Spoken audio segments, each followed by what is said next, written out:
Hello everyone, welcome to the GS study. आज इस video में हम लोग देखेंगे एंशिएंट इंडियन हिस्ट्री का एमसीक्यू जो हम लोग सीरीज कर रहे थे, जिसमें कि टोटल हम लोग 500 मोस्ट इंपोर्टेंट एंशिएंट हिस्ट्री का एमसीक्यू डिस्कशन करेंगे। ये इसका होगा पार्ट 4। इसका ऑलरेडी 3 पार्ट कंप्लीट हो चुका है, तो आप लोग अगर नहीं देखे हैं तो उसको प्लेलिस्ट में जाके देख सकते हैं। चैनल में आपको एंशिएंट इंडियन हिस्ट्री एमसीक्यू का एक प्लेलिस्ट मिल जाएगा, वहाँ पे सारा पार्ट आप लोगों को मिल जाएगा। तो चैनल में नए हैं तो चैनल को जरूर सब्सक्राइब कीजिए, ताकि जितना भी नेक्स्ट पार्ट आए आप लोगों को जानकारी तुरंत मिल जाए। देरी ना करते हुए स्टार्ट करते हैं हम लोग आज का वीडियो और देखते हैं पहला क्वेश्चन। पहला क्वेश्चन दिया है, the earliest evidence of silver in India found in the earliest evidence silver का कहाँ पे मिलता है इंडिया में। ऑप्शन ए में दिया है हरप्पन कल्चर, बी में दिया है chalcolithic culture of western India, C में दिया है वैदिक टेक्स्ट और डी में दिया है सिल्वर पंचमार्क कॉइन्स। इसका सही आंसर होगा ऑप्शन बी, जो कि है chalcolithic culture of western India. Western India में जब चालकोलिथिक पीरियड था उस समय में हम लोगों को एविडेंस मिलता है सिल्वर कॉइन का। नेक्स्ट हम लोग देखेंगे question number 2। Which of the following was another name of Pataliputra. Pataliputra का जो है और एक नाम क्या था। देखिए यहाँ पे देखिए, ये है पाटलिपुत्र। आज के डेट में जो बिहार स्टेट है, पटना जो उसका कैपिटल है, उसी एरिया को ही एंशिएंट टाइम में पाटलिपुत्र बोला जाता था।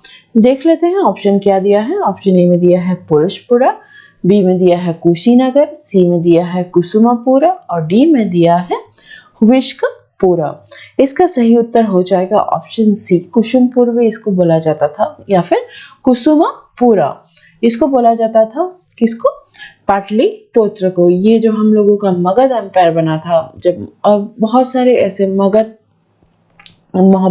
जो एरिया था उसमें बहुत सारा डायनेस्टी थे, तो मेनली ये फेमस हुआ था जब मौर्यन पीरियड ने वहाँ पे रूल किया था और उनका कैपिटल था पाटलिपुत्र। याद रखिएगा, एक बहुत ही इम्पोर्टेंट सेंटर है ये पाटलिपुत्र। और बहुत सारे ऐसे एंशिएंट डायनेस्टी थे जिसके कैपिटल पाटलिपुत्र था, जैसे कि गुप्त डायनेस्टी, मौर्यन डायनेस्टी, ये सारे डायनेस्टी। देखते हैं हम लोग question number 3। Who was referred to as the अमितघटा by the Greek। Greek के द्वारा अमितघटा किसको बोला जाता था।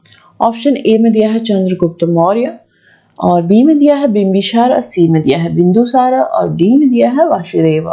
इसका सही उत्तर हो जाएगा ऑप्शन सी, बिंदुसार। बिंदुसार जो कि चंद्रगुप्त मौर्य के ये बेटे थे, सन थे ये, और इनके ही बेटे जो थे ये अशोका थे, अशोका द ग्रेट जो हम लोग पढ़ते हैं। तो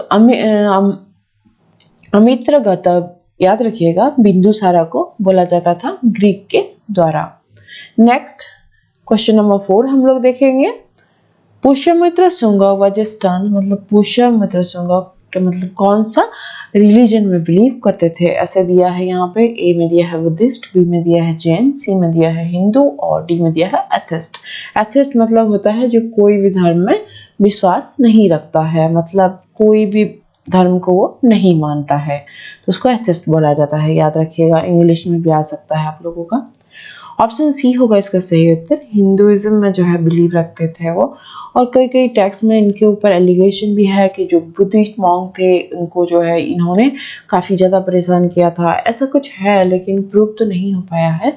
पुष्यमित्र शुंग के नाम से ऐसे एलिगेशन लगते हैं, लेकिन हिंदुइज्म में ये बिलीव रखते थे। याद रखिएगा, पुष्यमित्र शुंग जिन्होंने कि शुंग डायनेस्टी का स्थापना किया था जब मौर्यन एम्पायर का कंप्लीट खत्म हो गया था मौर्य एम्पायर, उसके बाद जो है पुष्यमित्र शुंग ने शुंग एम्पायर का स्थापना किया था। नेक्स्ट क्वेश्चन 5 हम लोग देखेंगे।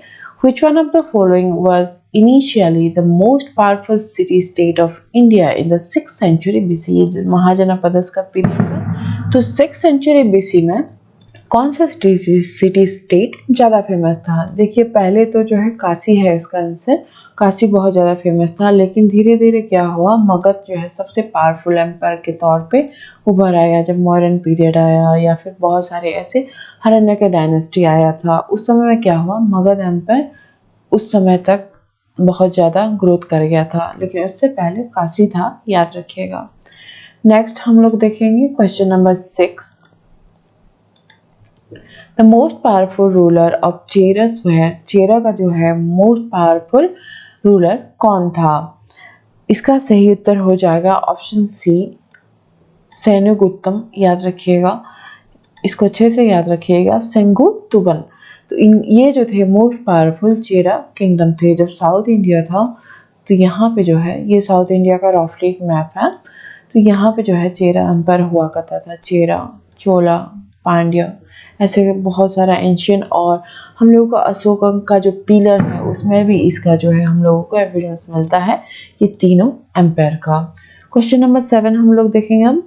ए temple of Pattini Devi was constructed by, जो टेम्पल ऑफ पतिनी देवी किनके द्वारा ये कंस्ट्रक्ट किया गया था? ऑप्शन ए में दिया है करिकला, बी में दिया है परानर, सी में दिया है सेंगुतुवन और डी में दिया है उदयनन जेरल। इसका सही उत्तर हो जाएगा ऑप्शन सी। यही भी हम लोगों ने देखा था, ये चेरा जो डायनेस्टी था उसके बहुत ही एक इम्पोर्टेंट रोलर थे। सेंगुतुवन जो है बनाए थे पतिनी देवी टेम्पल, याद रखिएगा। नेक्स्ट हम लोग देखेंगे अब क्वेश्चन नंबर 8 जो कि सातवाहना के बारे में पूछा है। Which one of the following is not port of the Satavahana? तो इनमें से जो ऑप्शन दिया गया है एंशियंट इंडिया का कुछ पोर्ट्स का नाम यहाँ पे दिया गया है। क्वेश्चन पूछा गया है इनमें से कौन सा सातवाहना का पोर्ट नहीं था? देख लेते हैं option.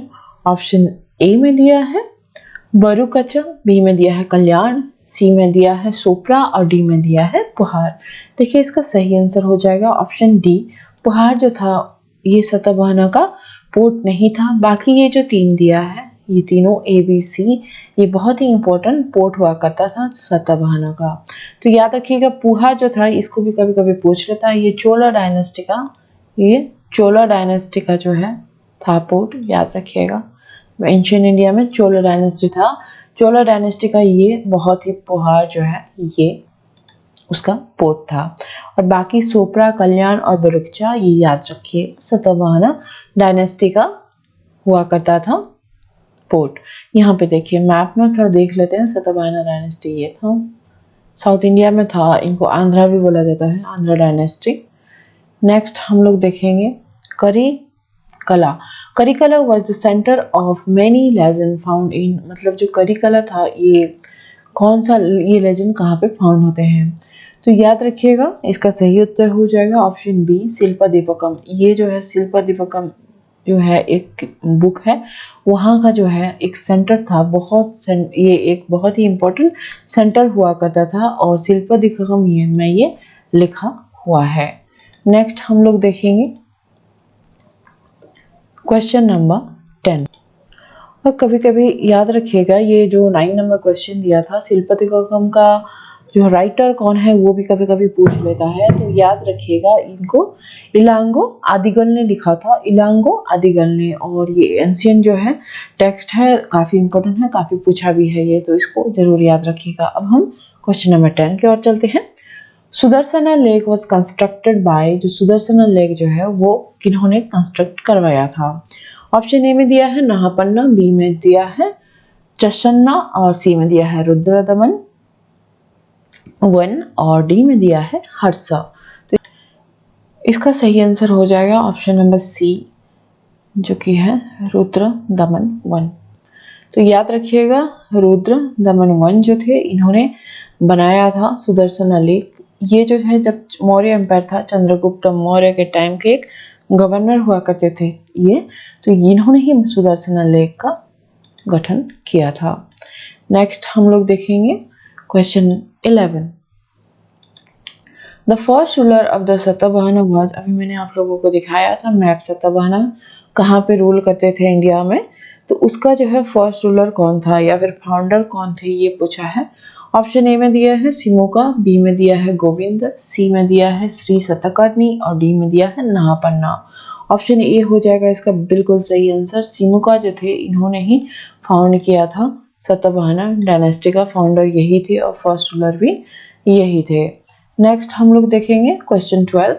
The Sunga period saw the growth of which one of the following religion, कौन सा रिलीजन का सुंगा पीरियड ग्रोथ देखा था, या उस समय में कौन सा रिलीजन का ग्रोथ हुआ था। ऑप्शन ए में दिया है ब्राह्मणिज्म, बी में दिया है शैविज्म, सी में दिया है बुद्धिज्म और डी दिया है नेचर वर्शिप। ऑप्शन ए होगा इसका सही आंसर। ब्राह्मणिज्म जो है इसका जो है रीग्रोथ हुआ था। मतलब क्या हुआ था, वैदिक पीरियड में, महाजनस पीरियड में क्या हुआ था कि ब्राह्मणिज्म जो है काफ़ी ज़्यादा था, हिंदुइज्म बहुत ज़्यादा था, लेकिन उसके बाद क्या हुआ, बहुत सारे ऐसे नए नए रिलीजन आए जैसे कि जैनिज्म, बुद्धिज्म और जो है एक अजविका भी आया था। तो वो क्या हुआ उसके बाद कि बहुत सारे ऐसे राजा आए जैसे कि चंद्रगुप्त मौर्य हो गया या फिर अशोका, जिन्होंने कि बुद्धिज्म और जैनिज्म ये सब को जो है काफ़ी ज़्यादा पेट्रोनाइज किए, तो इनका ग्रोथ ज़्यादा होने लगा। तो बैकग्राउंड में क्या हुआ कि ब्राह्मणिज्म जो है वो धीरे धीरे इसका जो है डिग्रेड होने लगा ये। लेकिन सुंगा पीरियड में क्या हुआ, जो कि मौर्य एम्पायर के ठीक बाद ये डायनेस्टी रूल किया था नॉर्थ इंडिया में, तो ब्राह्मणिज्म का उस समय में क्या हुआ, ग्रोथ काफ़ी ज़्यादा हुआ था, मतलब रिवाइवल हुआ था एक तरह से। नेक्स्ट हम लोग देखेंगे question 13। Gandhara school of art was deeply influenced by, Gandhara जो है स्कूल ऑफ आर्ट किसके द्वारा ज़्यादा इन्फ्लुएंस, इसमें मतलब इन्फ्लुएंस हमको देखने के लिए मिलता है। ऑप्शन ए में दिया है चाइनीज आर्ट, इसको कि मंगोलियन आर्ट भी बोला जाता है, बी में दिया है हेलेनिक आर्ट, सी में दिया है पर्शियन आर्ट और डी में दिया है local Indian art. Option B होगा इसका सही आंसर। हेलेनिक आर्ट हम लोगों को यहाँ पे देखने के लिए मिलता है, नॉर्थ वेस्ट इंडिया में हुआ था गांधारा, याद रखिएगा ये एरिया अभी इंडिया में स्थित नहीं है जब पार्टीशन के बाद। तो यहाँ पे देखिए इसका एक आर्ट का एक एग्जाम्पल दिया गया है, तो इसमें जो है हम लोगों को काफ़ी ज़्यादा इन्फ्लुएंस देखने को मिलता है हेलेनिक जो है वहाँ का आर्ट का। नेक्स्ट हम लोग क्वेश्चन नंबर 14 देखेंगे। The ancient Chola kingdom existed, कहाँ पे एग्जिस्ट करता था, कौन सा रिवर के डेल्टा में, ये पूछा है। The ancient Chola kingdom existed in the delta of which river, कौन सा रिवर। ए में दिया है तुंगभद्रा, बी में दिया है कावेरी, सी में दिया है कृष्ण और डी में दिया है गोदावरी। इसका सही आंसर हो जाएगा ऑप्शन बी। देखिए यहाँ पे यह है चोला किंगडम और ये हो गया रिवर कावेरी। तो याद रखिएगा यहाँ पे देखिए ये है कावेरी रिवर, तो चोला किंगडम जो है कावेरी रिवर के तट पे स्थित था। नेक्स्ट हम लोग क्वेश्चन 15 देखेंगे। Which one of the following statement about अर्थशास्त्र is not true? अर्थशास्त्र जो कि चाणक्य ने लिखा था, तो ये जब ये इन्होंने बहुत ही हेल्प किया था चंद्रगुप्त मौर्य को उनका राज्य स्थापना करने के लिए, उनके गुरु भी ये थे। तो याद रखिएगा चंद्रगुप्त मौर्य के टाइम में ये आचार्य चाणक्य थे, तो चाणक्य अर्थशास्त्र लिखे थे। ये भी कभी पूछ लेता है कि अर्थशास्त्र का कौन राइटर थे, तो याद रखिएगा चाणक्य। लेकिन यहाँ पे पूछा है कि अर्थशास्त्र के बारे में ये जो स्टेटमेंट दिया गया है चार, इनमें से कौन सा सही नहीं है। देख लेते हैं ऑप्शन। ऑप्शन ए में दिया है it prescribe the duty of a king, B दिया है it describe the then economic life of the country, C में दिया है it lays down the principle of politics और डी में दिया है it highlight the need for financial reform. Option D होगा इसका सही आंसर। इसमें ऐसा कुछ मेंशन नहीं है कि फाइनेंशियल रिफॉर्म करना है, लेकिन बाकी जो 3 स्टेटमेंट दिया गया है वो एकदम से सही है। किंग का ड्यूटी क्या होता है, किंग का नेचर क्या होना चाहिए, किंग कैसे रूल करना चाहिए, एडमिनिस्ट्रेशन कैसा करना चाहिए, ये सारा जो है अर्थशास्त्र में मेंशन है। और यहाँ पे जो है इकोनॉमिक लाइफ कैसा था उस समय में, उनका जो साम्राज्य था ये भी मेंशन है, और प्रिंसिपल ऑफ पॉलिटिक्स भी इसमें मेंशन है। तो ओवरऑल अर्थशास्त्र जो है वो एंशियंट टाइम का बहुत ही एक इम्पॉर्टेंट बुक है ये, और ये काफ़ी मतलब एडवांस था अपने टाइम से आप लोग सोचेंगे तो। ये हम लोगों ने आज डिस्कशन किया पार्ट 4। नेक्स्ट हम लोग पार्ट 5 डिस्कशन करेंगे। आप लोगों का कोई भी क्वेरी हो या फिर कोई भी क्वेश्चन हो कुछ, तो कमेंट बॉक्स में आप लोग ज़रूर लिख सकते हैं। वीडियो अच्छा लगे तो लाइक ज़रूर कीजिएगा, और थैंक यू फॉर वॉचिंग।